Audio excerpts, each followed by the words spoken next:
दोस्तों, ये कहानी उत्तर प्रदेश के एक ऐसे परिवार की है जिस परिवार का एक जवान बेटा अपने परिवार का समाज में मान सम्मान बचाए रखने के लिए अपने हाथ में हथियार उठा लेता है और फिर उसी हथियार से एक दो नहीं बल्कि 3 लोगों के ऊपर गोलियां चला देता है, जिसकी वजह से 2 की तो घटनास्थल पे ही मौत हो जाती है, पर एक काफ़ी गंभीर रूप से घायल हो जाता है। हालांकि पुलिस जब इस केस की जांच पड़ताल करती है तो एक ऐसी सच्चाई सामने निकल कर आती है जिसे सुनने के बाद हर कोई हैरान रह जाता है। वाकई में दोस्तों, आज की जो कहानी है ये आपको भी सोचने और समझने पे मजबूर कर देने वाली है। नमस्कार, आदाब, मैं हसमुद्दीन और आप देख रहे हैं सफ़र क्राइम तक। आज की जो सच्ची घटना मैं आपको सुनाने वाला हूँ, ये घटना है उत्तर प्रदेश की। उत्तर प्रदेश का एक ज़िला पड़ता है शाहजहाँपुर और इसी शाहजहाँपुर का एक थाना पड़ता है सदर बाज़ार। सदर बाज़ार थाने के अंतर्गत एक मोहल्ला आता है वाडूजई और इसी वाडूजई मोहल्ले का रहने वाला है प्रकाश सक्सेना। दरअसल प्रकाश जो पेशे से एक दर्जी है। प्रकाश की पत्नी का नाम है सुखदेवी।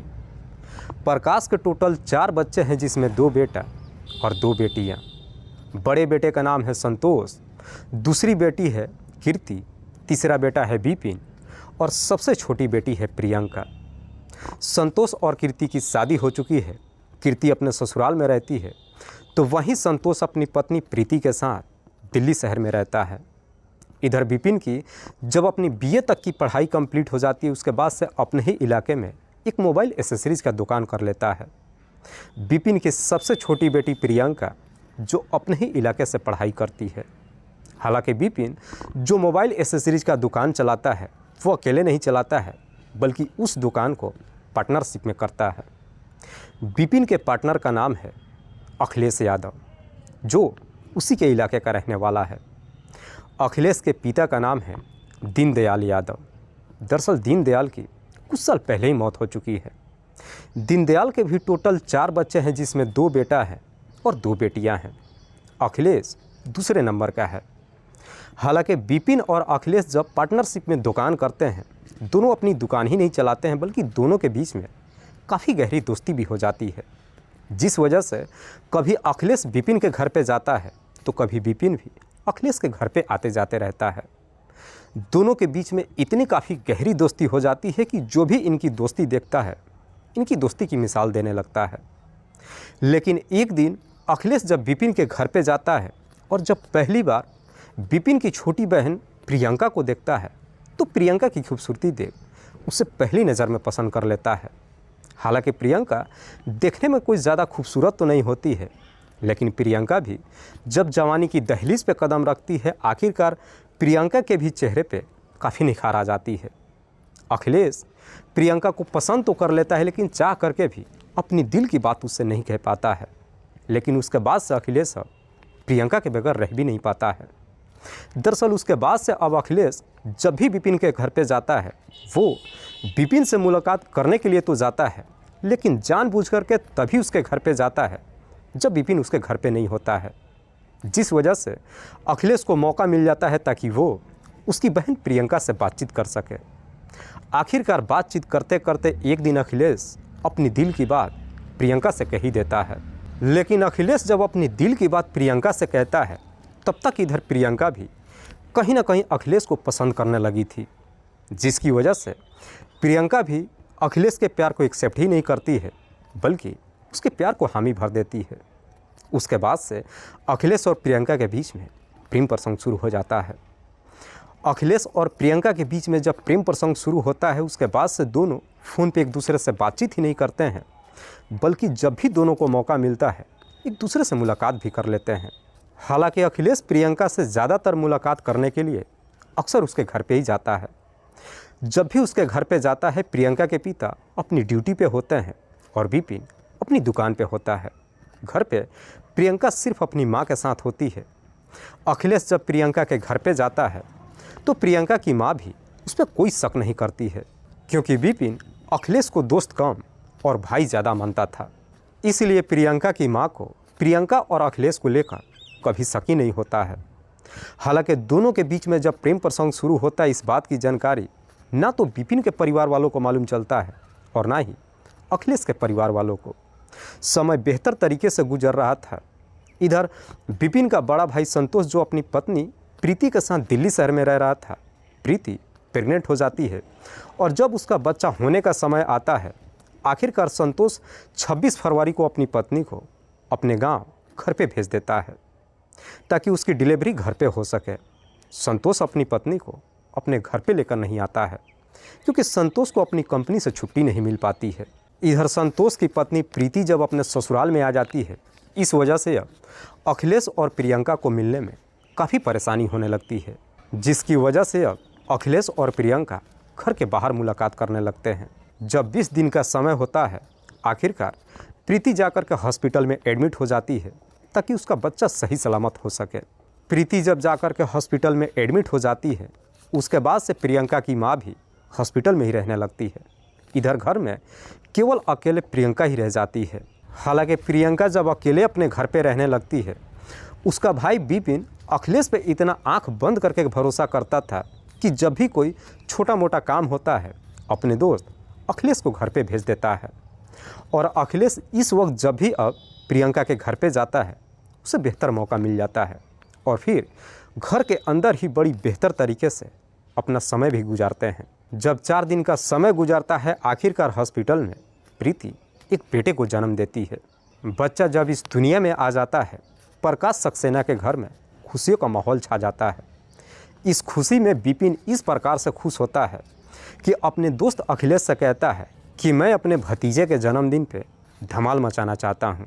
हालांकि विपिन जब इशारों में अपने दोस्त अखिलेश से कहता है, उसके बाद से अखिलेश 315 बोर का 2 तमंचा खरीद करके लाता है और 10 जिंदा कारतूस भी खरीद कर लाता है और दोनों हथियार के साथ साथ वो जिंदा कारतूस भी विपिन को दे देता है।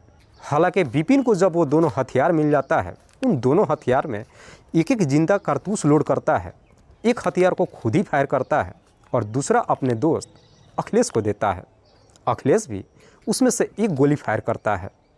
उसके बाद से विपिन अपने दोस्त अखिलेश से कहता है कि दोनों तमंचा और 8 गोलियां मैं अपने घर में छुपा करके रख देता हूं। जिस दिन मेरे भतीजे का नामकरण होगा, बाकी की गोलियां उस दिन फायर करेंगे। उसके बाद से विपिन वो तमाम कारतूस और दोनों तमंचा अपने कमरे में बेड के नीचे ले जा करके छुपा देता है। बात कर रहा हूँ मैं 26 मार्च की सुबह। दरअसल विपिन जो पार्टनरशिप में अपना मोबाइल एसेसरीज का दुकान तो चला ही रहा था, लेकिन उसका सपना पुलिस बनने का था। इसीलिए विपिन हर सुबह करीब 5 बजे के आसपास अपने घर से दौड़ के लिए निकल जाता है और करीब 9 बजे के आसपास वापस अपने घर पे आता है। 23 मार्च को भी सुबह 9 बजे के आसपास हर रोज़ की तरह विपिन जब अपना दौड़ लगा करके घर पे पहुंचता है, तो देखता है कि बगल के कमरे में उसकी माँ सो रही है और दूसरी कमरे में उसकी भाभी बच्चे को दूध पिला रही थी। इसीलिए विपिन अपना कपड़ा बदलने के लिए ऊपर के कमरे में चला जाता है। लेकिन विपिन जब ऊपर के कमरे में जाता है तो देखता है कि दरवाज़ा अंदर से लॉक है। दरवाज़ा खुलवाने की जब कोशिश करता है तो अंदर से ना तो कोई आवाज़ आती है और ना ही कोई दरवाज़ा खुलता है, जिसे लेकर के विपिन को बड़ा अजीब सा लगता है। दरअसल विपिन को इतना तो यकीन हो जाता है कि ज़रूर कमरे के अंदर कोई है। बार बार आवाज़ लगाने के बावजूद भी जब अंदर से दरवाज़ा नहीं खुलता है, आखिरकार विपिन दरवाजे को तोड़ देता है और जैसे ही दरवाजे को तोड़ करके कमरे के अंदर एंट्री करता है तो कमरे के अंदर का नज़ारा देख उसके पैरों तले ज़मीन खिसक जाती है।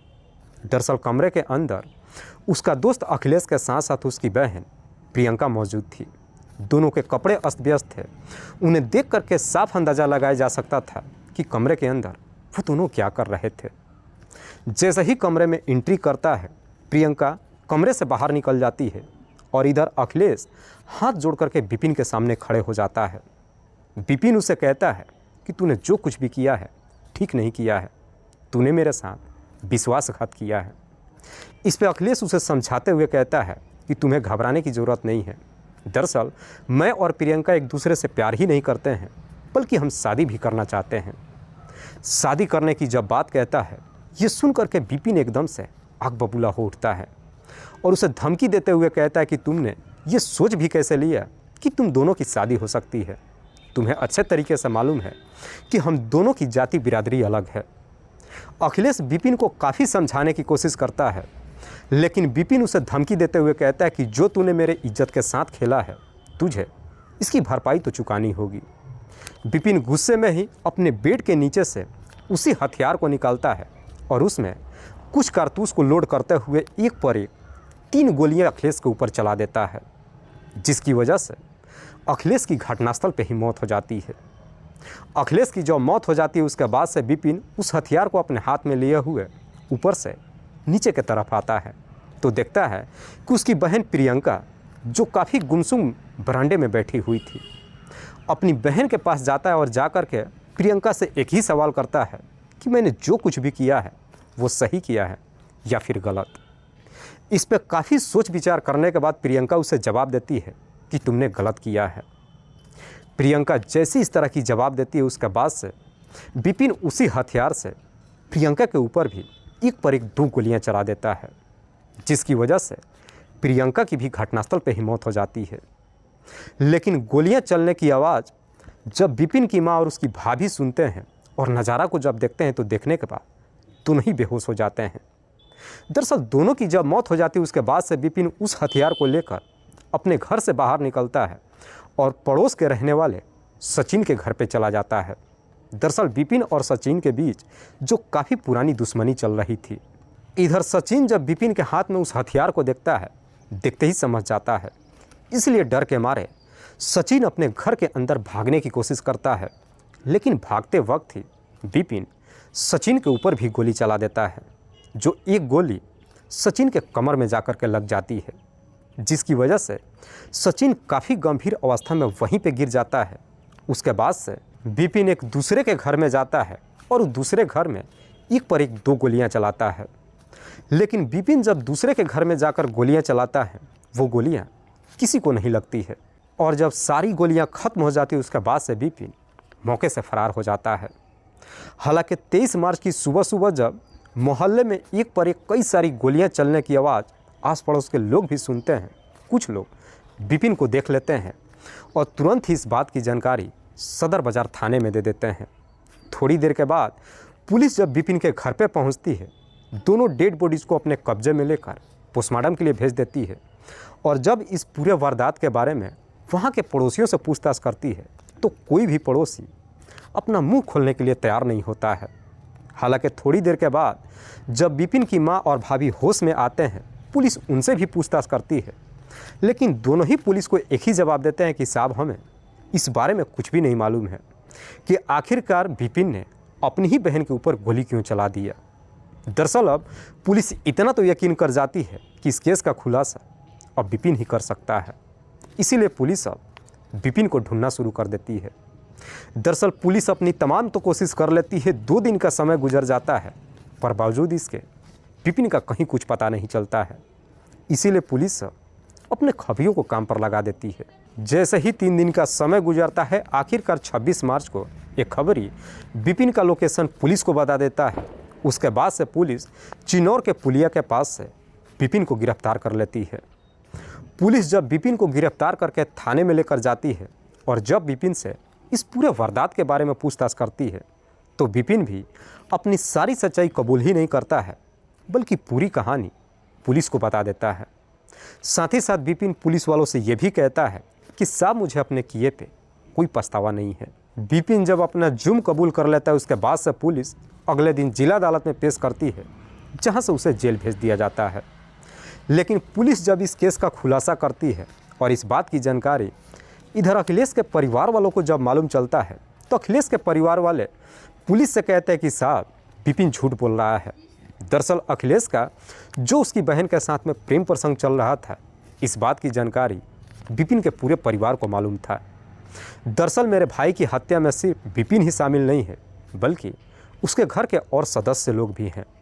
हालांकि पुलिस इस केस में और भी जांच पड़ताल करती है, लेकिन पुलिस जब पूरा आश्वस्त हो जाती है कि इन तीनों पे गोली चलाने वाला विपिन के अलावा कोई और नहीं था, आखिरकार पुलिस इस केस की फाइल बंद कर देती है। दोस्तों, इस पूरी घटना के बारे में आप क्या सोचते हैं? आप अपनी राय हमें कमेंट बॉक्स में ज़रूर दीजिएगा। जाते जाते मैं आपको बता दूं कि कुछ मेरे व्यूअर्स हैं जो रोज़ाना मेरे इस वीडियो को देखते ही नहीं हैं, बल्कि अपना कीमती समय निकाल कर मुझे अपना प्यार भी देते हैं, जिनमें से एक का नाम है अजय कुमार।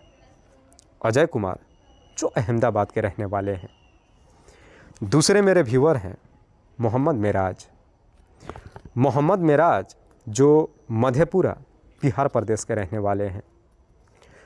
तीसरे मेरे व्यूअर हैं सुनील कुमार बघेल। सुनील कुमार बघेल जो बलरामपुर उत्तर प्रदेश के रहने वाले हैं। चौथे मेरे व्यूअर हैं दिलीप कुमार। दिलीप कुमार जो कानपुर उत्तर प्रदेश के रहने वाले हैं। लास्ट मेरे व्यूअर हैं रतन कुमार निषाद। रतन कुमार निषाद जो कराची पाकिस्तान के रहने वाले हैं। मैं अब तमाम व्यूअर्स को तहे दिल से शुक्रिया अदा करता हूं। कल फिर मिलते हैं एक और नई सच्ची घटना के साथ। तब तक के लिए जय हिंद, जय भारत।